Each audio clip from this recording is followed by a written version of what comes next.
माजी खासदार विनायक राऊत यांच्या अडचणीत वाढ होण्याची शक्यता. विनायक राऊतांनी केलेल्या अटकपूर्व जामिनावर 23 जुलैला सुनावणी. मात्र सुनावणीआधी पोलीस अटकेची कारवाई करू शकतात.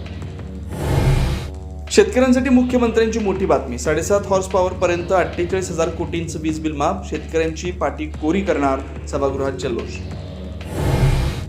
सुनेत्रा पवारांची राष्ट्रवादीच्या नेत्यांसोबत बैठक. फडणवीसांसोबतच्या पटेल तटकरे यांच्या बैठकीनंतर चर्चा. पवार गट सोबत आल्यास मंत्रिपदाचं वाटप कसं करावं यावर चर्चा केल्याची सूत्रांची माहिती. मतदारसंघ फेररचनेत सर्व राज्यात सरसकट 50% जागा वाढवण्याचा प्रस्ताव. केंद्रानं दिल्यास विचार करू. सुप्रिया सुळेंचं स्पष्टीकरण. तर दुरुस्ती केल्यास विचार करू. खासदार संजय राऊतांची भूमिका. एकनाथ शिंदे यांची अमित शहांसोबत तासभर चर्चा. बंडखोर 6 खासदार आणि भाजपाचे राष्ट्रीय अध्यक्ष नितीन नवीन चर्चेत सहभागी. मतदारसंघाच्या विकास कामाबाबत भेटल्याचा शिंदेंचा खुलासा.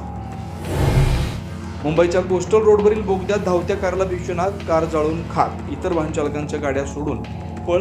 काही काळ वाहतूक कोंडी. मोशी दुर्घटनेनंतर पिंपरी चिंचवड मनपाचा दणका. पर्यावरण विभागाचे संजय कुलकर्णी यांनी कार्यकारी अभियंता योगेश आल्हाट यांचं निलंबन. आज सकाळपासून अनेक ठिकाणी पावसाची हजेरी. पुण्यातही मुसळधार पाऊस. तर रायगडमध्ये अनेक दिवसांच्या विश्रांतीनंतर पावसाच्या सरी. आणि माऊली माऊली जय घोषात नीरा नदीत संत ज्ञानोबा माऊलींच्या पादुकांचं स्नान. टाळमृदुंगांच्या गजरात वारकरी दंग. दत्तघाटास नदीच्या तीरावर भाविकांची एकच गर्दी.